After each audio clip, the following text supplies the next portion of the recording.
The letter was beige. Of course it was beige.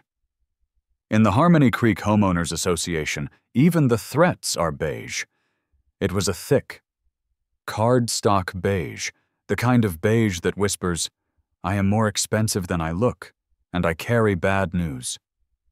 It had been left, not in my mailbox, a federal offense, as they'd once reminded me in a different beige newsletter, but wedged directly into my front door.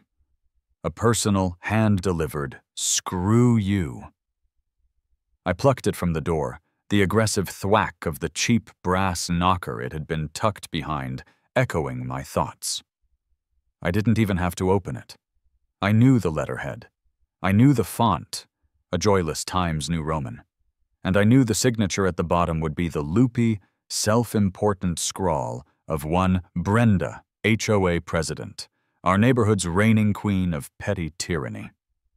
My name is Frank. I'm 42. I have a decent job, a mortgage that makes me sweat, and a 2014 pickup truck that I genuinely love. All I want in this life is to grill sausages in my cargo shorts and be left alone. But I live in Harmony Creek, which is less a community and more a 50,000-acre experiment in beige-related sensory deprivation. Every house is one of 3 approved shades of desert fawn, Santa Fe sand, or gentle taupe. We are, as the sign at the entrance proudly proclaims, a covenant-protected community. That's a fancy way of saying, we have rules about your mailbox, your trash cans, and the color of your thoughts. I opened the letter. Dear Mr. Franklin Reynolds, this letter serves as a formal notice of non-compliance. Following a routine community review on Tuesday, it was noted that your property at 124 Juniper Lane is in violation of the Harmony Creek bylaws, Article 4, Section 2, Community Aesthetic Standards. Specifically, your front-facing landscaping has been deemed aggressive. I stopped reading. Aggressive. I looked up from the beige paper, past my slightly too long but perfectly healthy grass, at my garden, my aggressive garden. A week ago, Brenda herself had performed the routine community review, which consisted of her standing on the public sidewalk with a clipboard and a pocket ruler. I'd been watering my sunflowers, which had, admittedly, gotten a little enthusiastic this year. They were pushing 7 feet. "Frank?" she'd called, her voice a sickly sweet blend of concern and accusation. She was wearing a beige visor. "Brenda," I'd said, nodding. "Clipboard looks heavy. You want a water?" "Frank," she'd said, ignoring me, "your exuberance is getting a little wild." She gestured with her pen at the explosions of lavender and the defiant patch of clover I refused to poison. "It's called pollinator-friendly, Brenda. You know, for the bees. Save the planet, all that." "The bylaws," she'd said, her smile not reaching her eyes, "prefer order. Your gardenias are demonstrating significant overreach onto the sidewalk." "Overreach? They're blocking the public right-of-way, Frank. They're nearly 18 inches from the concrete. The standard buffer is 24. She tapped her ruler against her clipboard. "It feels aggressive." "Brenda," I'd said, coiling my hose, "they're gardenias. They smell nice. They are, by definition, the least aggressive plant on Earth. You want aggressive? Go talk to a Venus flytrap." "The bylaws are the bylaws," she'd chirped. "You'll need to trim all of this back to regulation. We want to see clean lines, Frank. Clean lines make happy neighbors." I'd just stared at her. "You ever think maybe the bees like messy lines, Brenda?" Her smile had tightened into a thin, beige line. "You have 1 week to come into compliance, or a fine will be assessed." Now, here was the fine. I read the rest of the letter. Your failure to remediate the aggressive landscaping has resulted in a $500 fine. Payment is due within 30 days. Failure to pay or failure to remediate will result in further fines and possible legal action. $500. I stood there on my porch, holding this piece of paper that was worth more than my car's catalytic converter. $500. For flowers. For aggressive flowers. My mind started to race. Aggressive? Were my petunias mugging the mailman? Were the sunflowers running a protection racket on the porch squirrels? What exactly is an aggressive gardenia? Does it swear at people as they walk by? Does my lavender get drunk and start fights with the neighbor's decorative grass? I looked at my yard. It was chaos, and I loved it. There was a bright red gnome my daughter had painted in 2nd grade, now faded to a dull pink. There were the sunflowers, standing like drunken, happy giants. There was the lavender, the clover, the unruly rosemary bush. It was alive. It was colorful. I turned my head and looked across the street. Brenda's yard. Brenda's yard was the perfect model of Harmony Creek aesthetic. It was not a yard. It was a hostile, sterile expanse of gray gravel. There were 2 bushes, tortured into perfect, unnatural spheres. There was a single, joyless, decorative rock, probably trucked in from some other, sadder state. Her yard was not pollinator-friendly. It was life-unfriendly. It was a yard that screamed, "Nothing fun has ever happened here, and by God, it never will." I looked back at my $500 fine. I looked at Brenda's gray, lifeless, compliant yard. A spark didn't just ignite, it exploded. It was a full-on, spite-fueled internal combustion. She wanted order. She wanted clean lines. She wanted less aggressive. She wanted to kill my garden, my one small patch of non-beige joy. Fine. Fine, I said out loud to the empty street. I'll give her a yard she'll never forget. I'll give her landscaping that is 100% compliant, 100% orderly, and 100% aggressive. I went inside. I opened my laptop, and I typed Section 7B into the search bar of the 300-page Harmony Creek Bylaws PDF. My dining room table became a war room. The beige letter was pinned to a corkboard.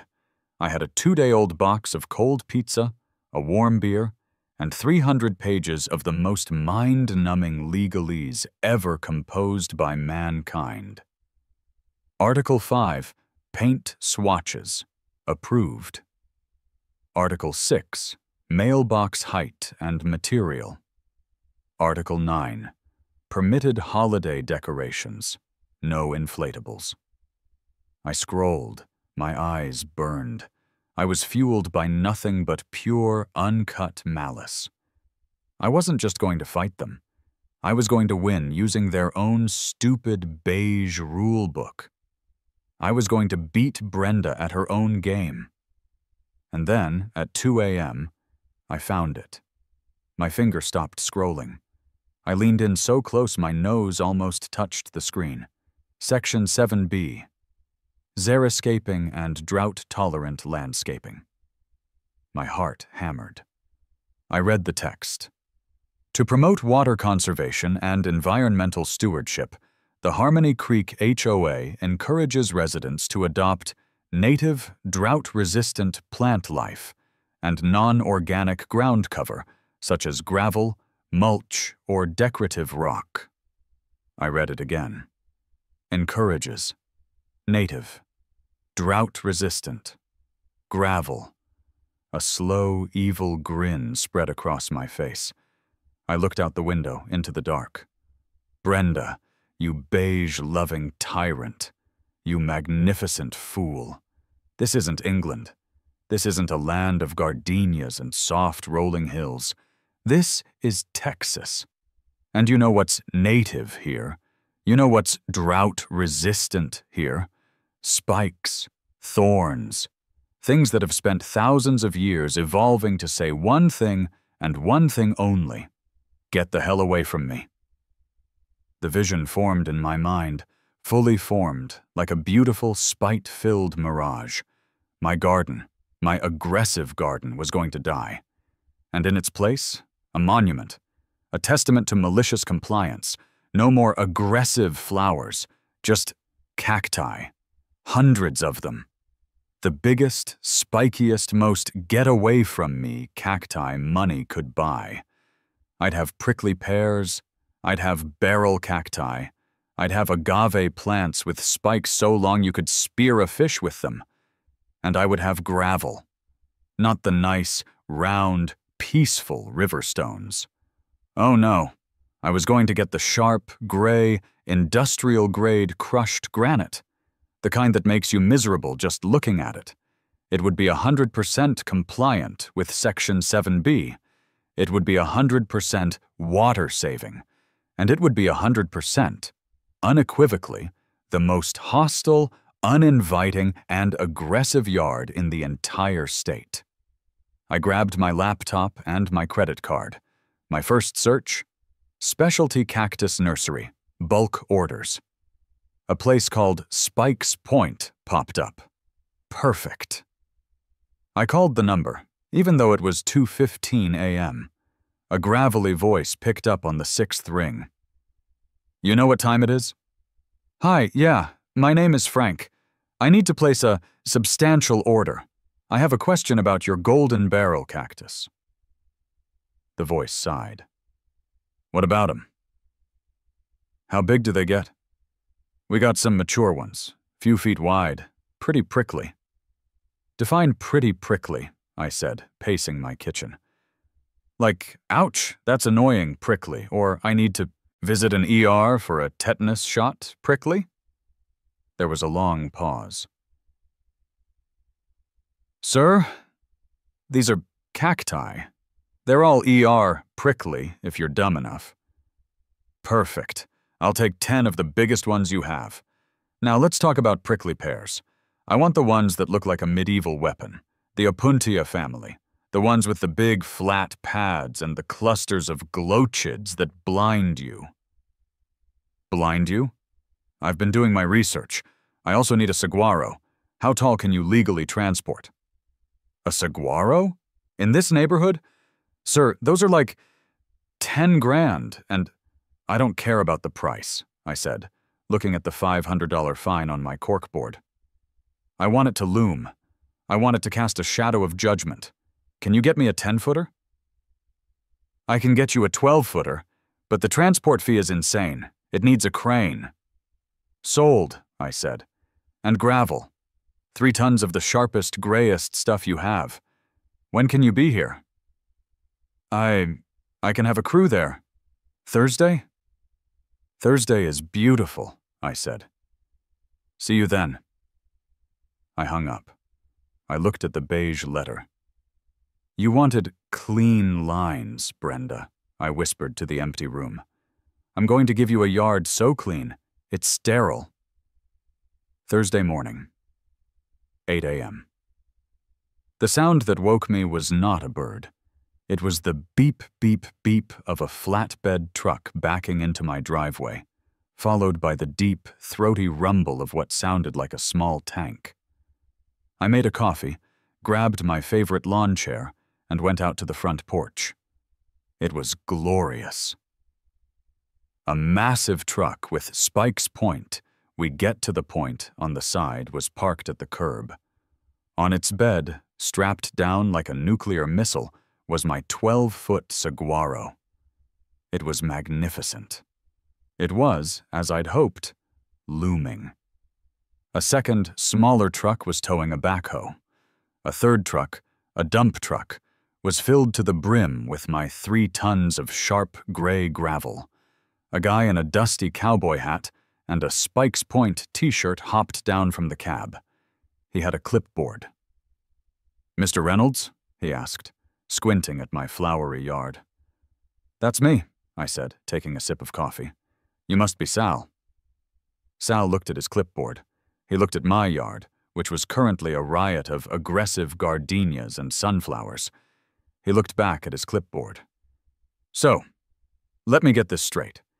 You want us to rip out all of this?" He gestured vaguely at the color and life.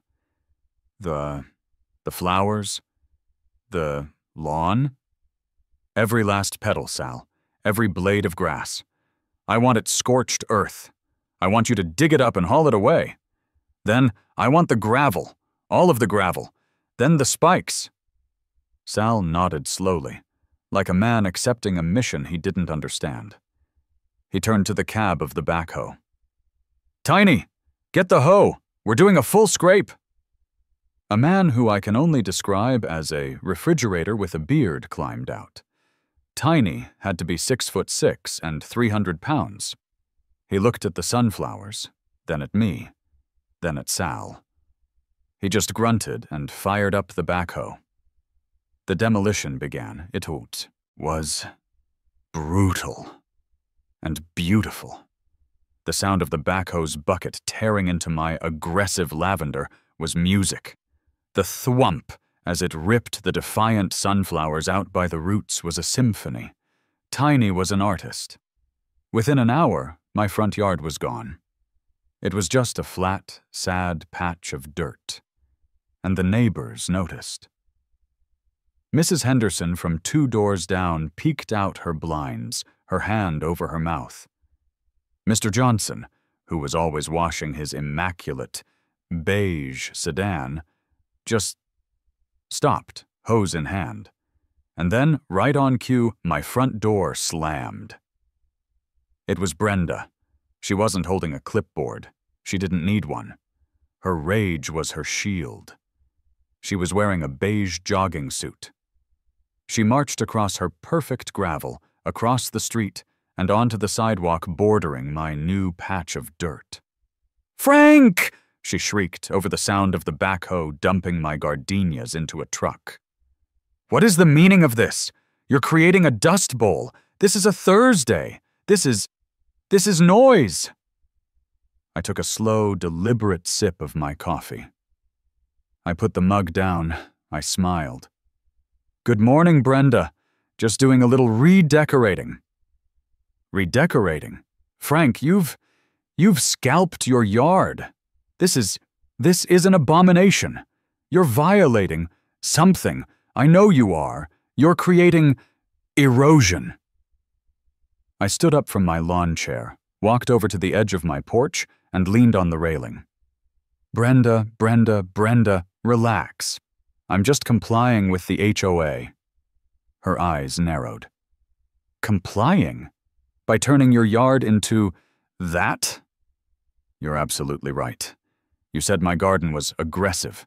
You fined me $500 for it. So it's gone. I'm remediating just like the letter said. I'm going with something much more minimalist, something that fits the community aesthetic."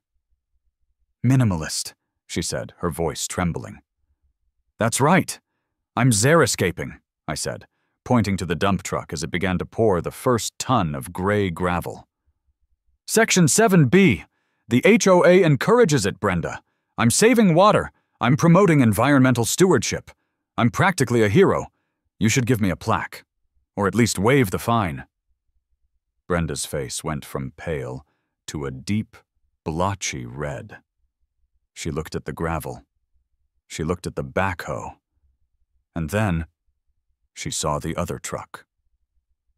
Tiny and Sal were unstrapping the Cacti. They started with the golden barrels, each one the size of a beach ball, each one covered in what looked like yellow fish hooks. They rolled them off the truck on a dolly, and with a thud, set them down where my petunias used to be. What are those?" Brenda whispered. "Drought-resistant plant life, Brenda. Native. Echinocactus grusoni. 100% compliant." Then came the agave. They weren't plants. They were sculptures of green spears, each one tipped with a needle-sharp black spike. "Frank," Brenda's voice was barely audible. This is not what the bylaws intended." "On the contrary," I said, beaming. "They encouraged it. They used the word encourages, and then came the main event." Sal got on the radio. The crane on the flatbed truck roared to life. The straps tightened, and the 12-foot saguaro, my $10,000 middle finger, was lifted into the air. It rose above the truck, above the street, a giant, spiky sentinel. It cast a shadow, just as I'd hoped, that fell directly across Brenda's joyless gravel yard.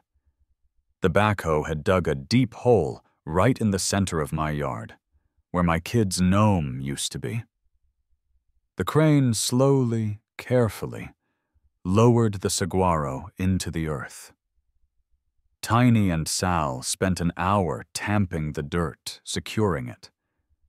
When they were done, it was magnificent. It was a monolith of malice. Brenda was speechless. She just stood there, her mouth open, vibrating with a rage so pure, I thought she might actually spontaneously combust. "This is hostile," she finally managed to sputter. "No, Brenda," I corrected gently. "My flowers were hostile. This is water conscious." She stared at me. I stared back. She spun on her heel and marched back to her beige house, slamming her beige door so hard I thought her single decorative rock might vibrate off its axis. By 5 p.m., the crew was done. The trucks were gone. Sal wiped his brow and handed me the invoice.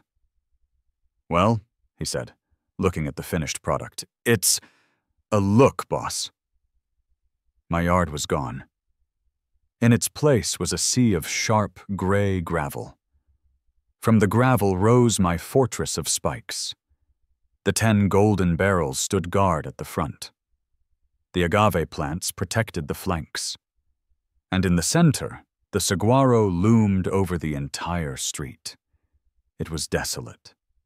It was ugly. It was 100% compliant. You got any kids?" Sal asked, tucking my credit card slip into his pocket. "Yeah, why?" "Keep 'em inside," he said, not smiling. "Till they're 30.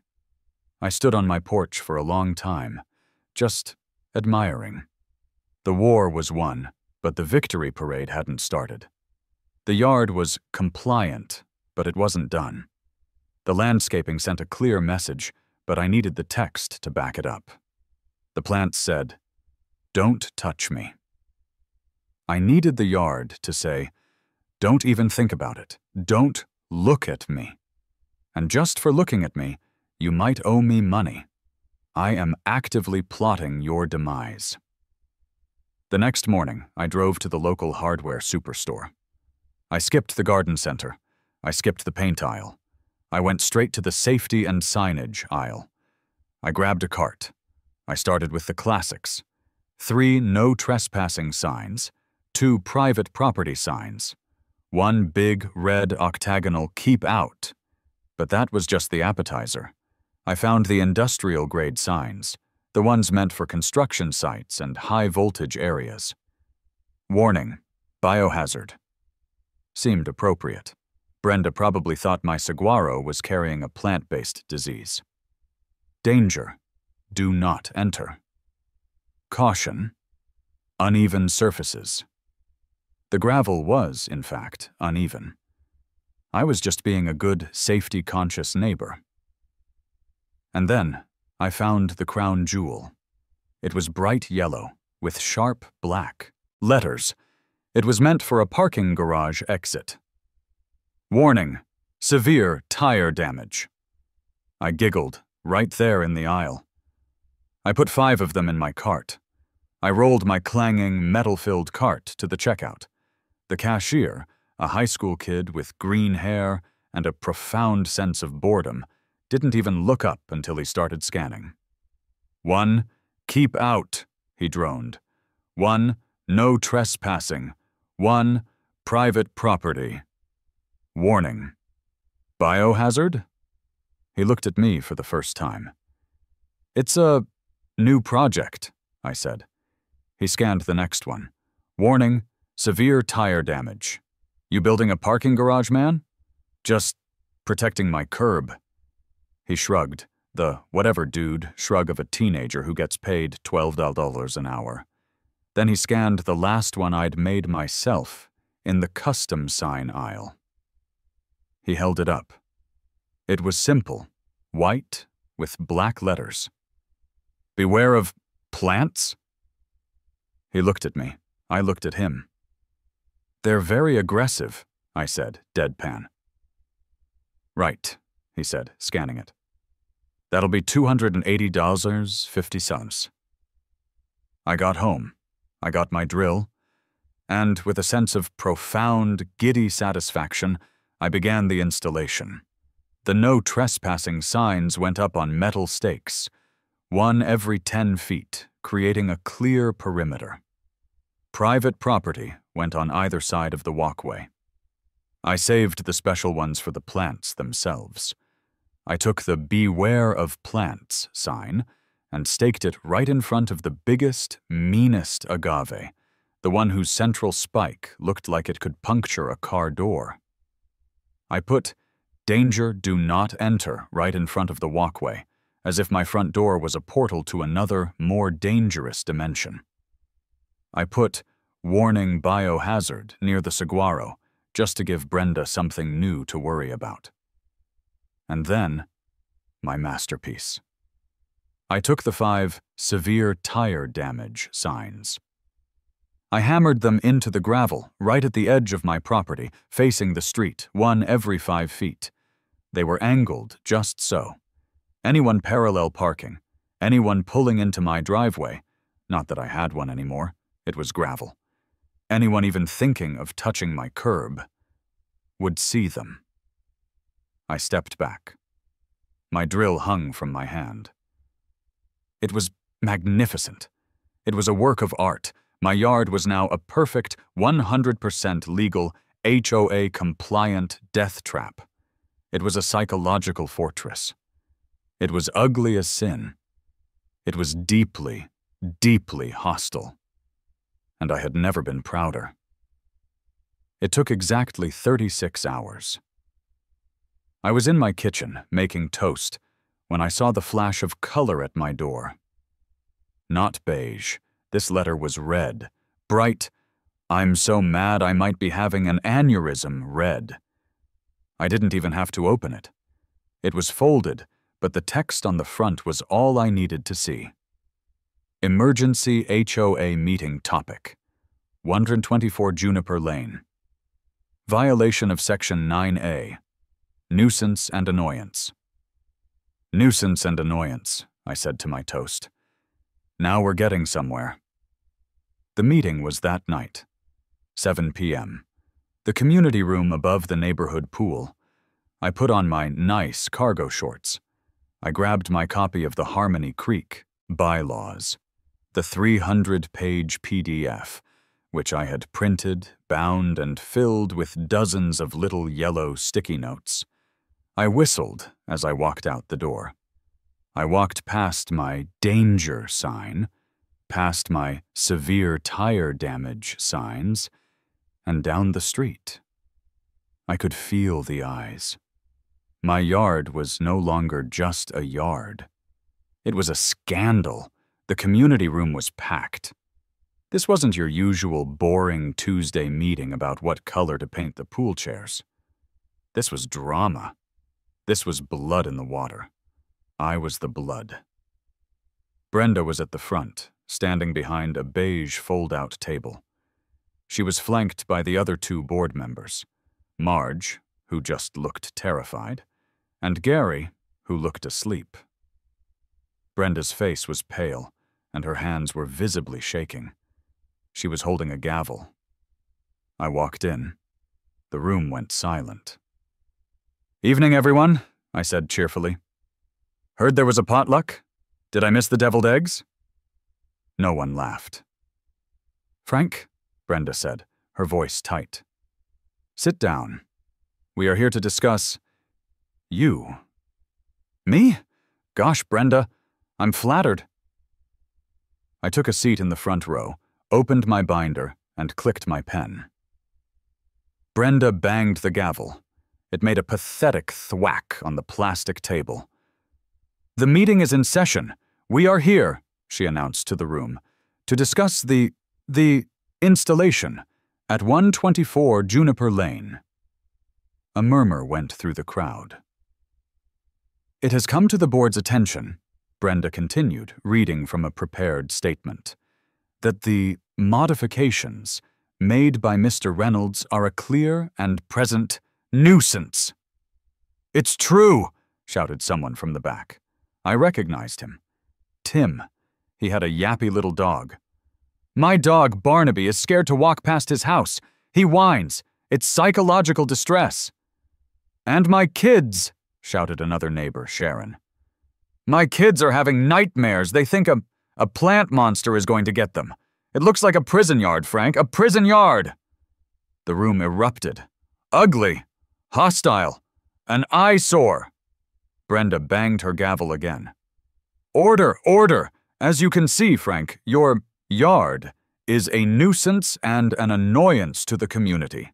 It's unneighborly. It's hostile." I let them vent. I waited until the yelling died down to a low, angry grumble. Then I stood up, all smiles. I held my binder. "Friends," I said, my voice projecting calm. "Neighbors, beige enthusiasts. I have to say, I'm shocked. Truly shocked." I let the sarcasm hang in the air. "Just last week, I was fined $500. Why? Because my garden, my flowers, were aggressive." I looked at Brenda.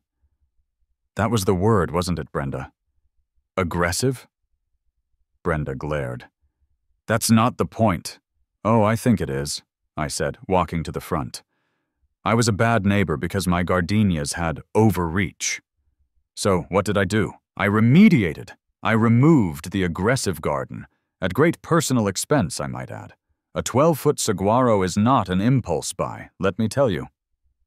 I replaced it with a 100% HOA-compliant, water-saving, native landscape, a landscape that, and I quote, I flipped open my binder to the first yellow sticky note.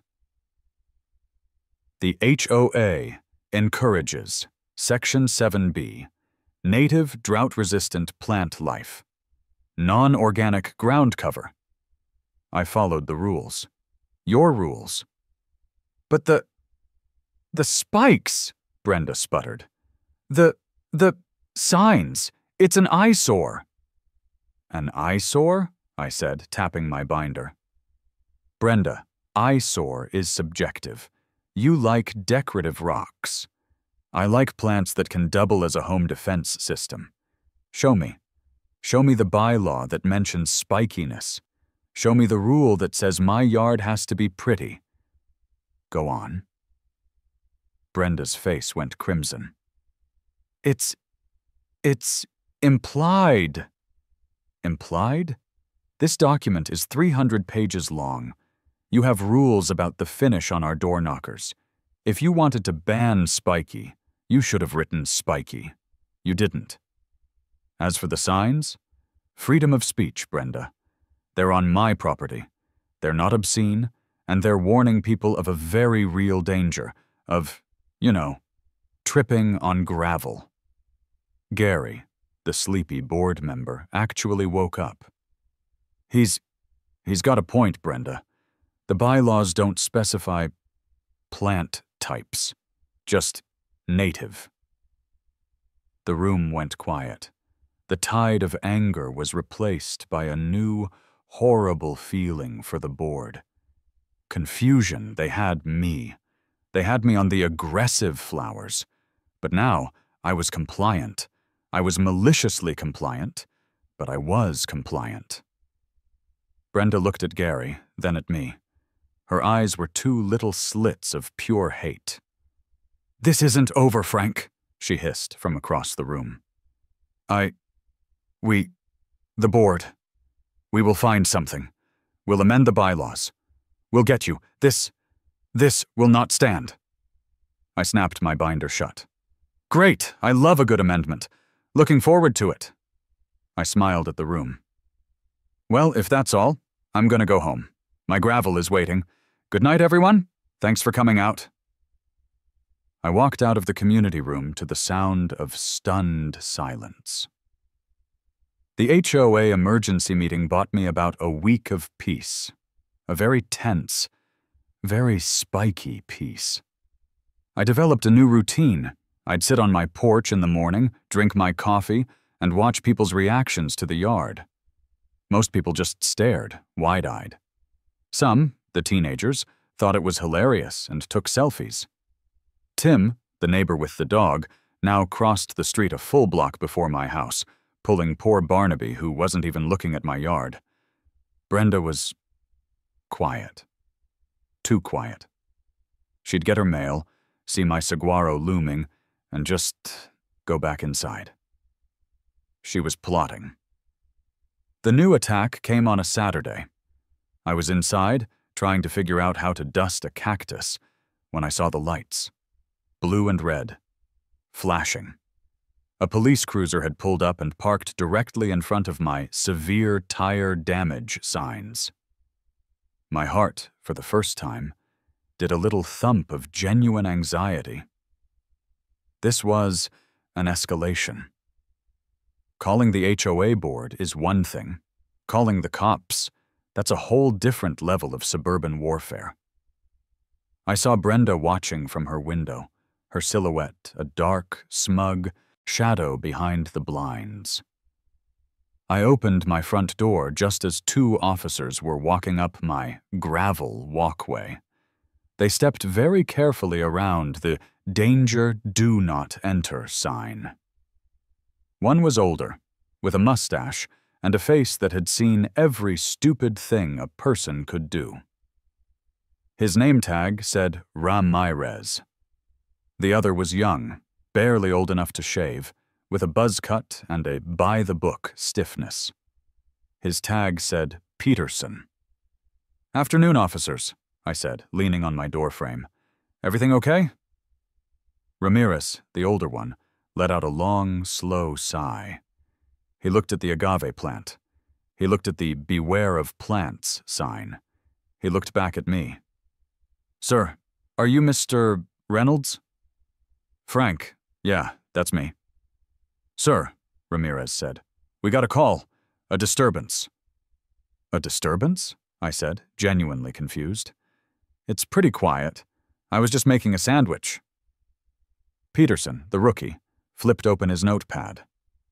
"Sir, we received a report of public hazards at this address, and unauthorized construction." I had to stop myself from laughing. "Public hazards? Officer, are you referring to my garden?" "The reporting party, ma'am, stated that you had installed booby traps and weapons on your front lawn," Peterson read, in a perfect monotone. "Booby traps," I said, pointing. "Officer, those are plants. Opuntia ficus indica, prickly pear, legal to own. They are stationary. They cannot, to my knowledge, trap a booby. The agave over there? Also a plant. The saguaro? A very large, very expensive plant, unless— Did Texas outlaw cacti? Did I miss the memo?" Ramirez pinched the bridge of his nose. "Sir, the signs." "The signs?" "Ma'am," Peterson chimed in, "reported that you had installed threatening signage, specifically severe tire damage." He pointed his pen at my row of yellow signs. "That could be interpreted as a threat of vandalism." "A threat? Officer, that's a warning." I was in the zone now. This was just another HOA meeting, but with badges. "It's a safety notice. My gravel is sharp. If someone were to, say, drive onto my property, they could, hypothetically, damage their tires. I'm just looking out for them. It's a public service. If anything, I'm preventing vandalism." Ramirez looked at Peterson. Peterson looked at his notepad. Sir, Ramirez said, his voice flat, this all seems to be a bit much. Is it illegal, officer? Or just a bit much? I asked politely. Because a bit much is kind of the theme I was going for. It's a new aesthetic. Desert hostage chic. It's very now. Peterson, bless his by-the-book heart, started walking the perimeter. Sir, I have to ask you to remove any items that could be a danger to the public. Absolutely, I said. Are any of these items on public property? Peterson stopped. He looked at the sidewalk. He looked at my line of signs. No, sir. They appear to be 2, maybe 3 feet inside your property line. So they're a danger to trespassers, I said, clarifying. Which is kind of the point of a no trespassing sign, isn't it? I'm just reinforcing the message. With spikes. Ramirez finally cracked. A small smile ghosted his mustache. He put his hand on Peterson's shoulder. Son, let's go. But, Sergeant, Peterson said. This is an HOA matter, Ramirez said, turning back to me. His eyes were tired, but there was a twinkle of, was that respect? This is not a police matter. Your plants are on your property. Your signs are on your property. They're not obscene. You're not breaking any laws. Thank you, officer, I said. He nodded. Just try not to start a war with your neighbors. A little late for that, I think, I said. Yeah, he sighed again. Have a good day, sir.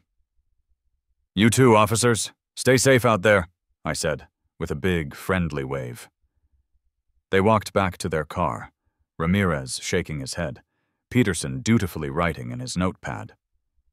As they drove away, I turned and looked directly at Brenda's window. The blinds snapped shut. I went back inside to my sandwich. Checkmate, you beige-loving tyrant. You brought in the law, and the law just shrugged. What's next? The National Guard? Brenda was beaten, but not broken. The cops were a bust. The nuisance and annoyance clause was too vague. She was out of options. So she did what all desperate tyrants do. She tried to change the law. Another red letter appeared. Emergency HOA meeting. Vote on bylaw amendment 7C. This was it. The big one. This wasn't just a meeting to yell at me. This was a legislative session. I grabbed my binder, now thicker than ever, and walked to the community room. The mood was different. It wasn't just angry. It was determined. Brenda had rallied the troops. She'd gone door to door. She'd shown them pictures of my "Beware of Plants" sign. She'd warned them that my prison yard was driving down property values. I was no longer a quirky, spiteful neighbor. I was a financial threat. Brenda was at the front table again. She looked confident, smug. She had the votes. She'd counted. Order! Order! She said, banging the gavel. We are here tonight for one simple purpose, to vote on Amendment 7C.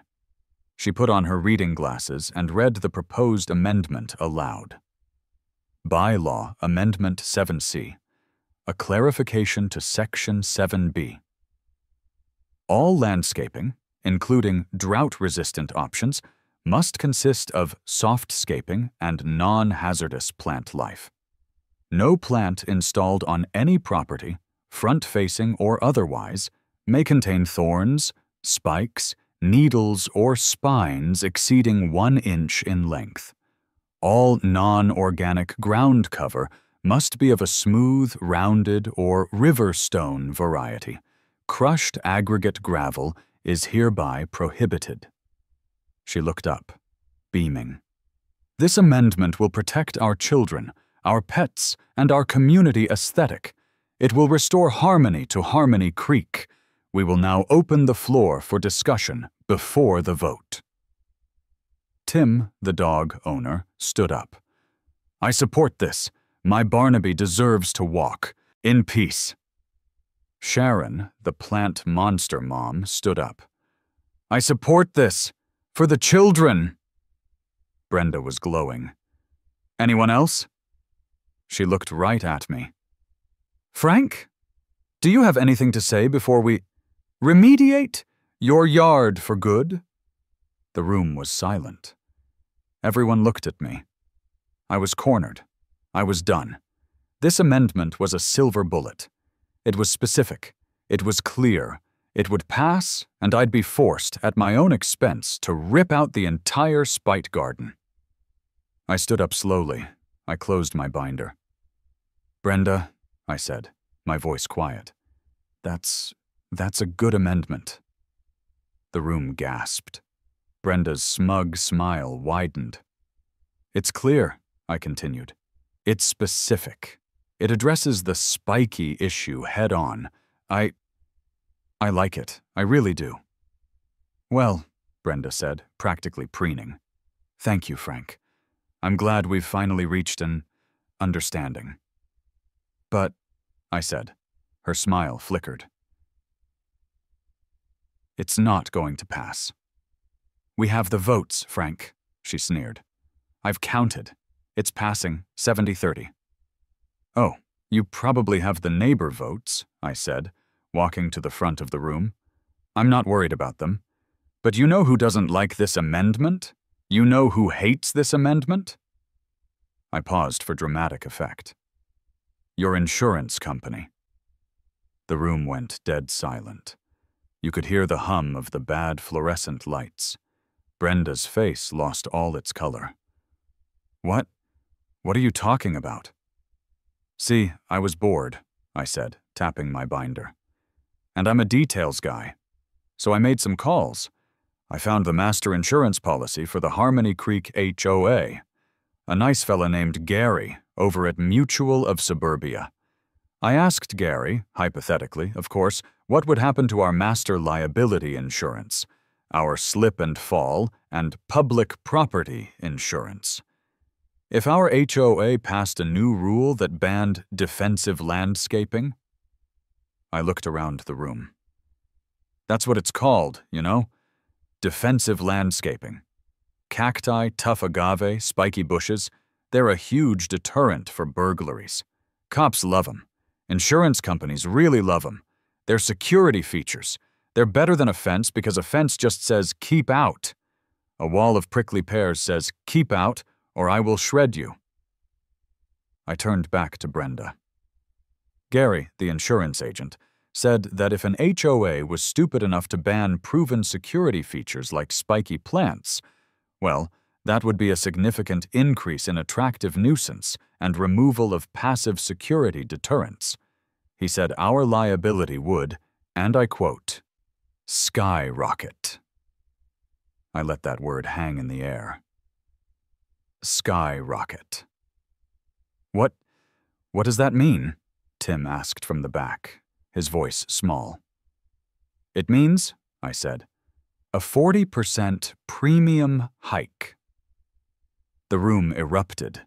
It wasn't just yelling, it was panic. 40%?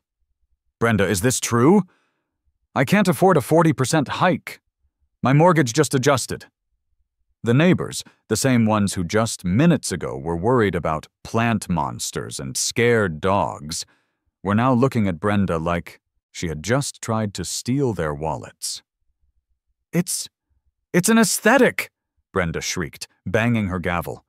We can't let him win."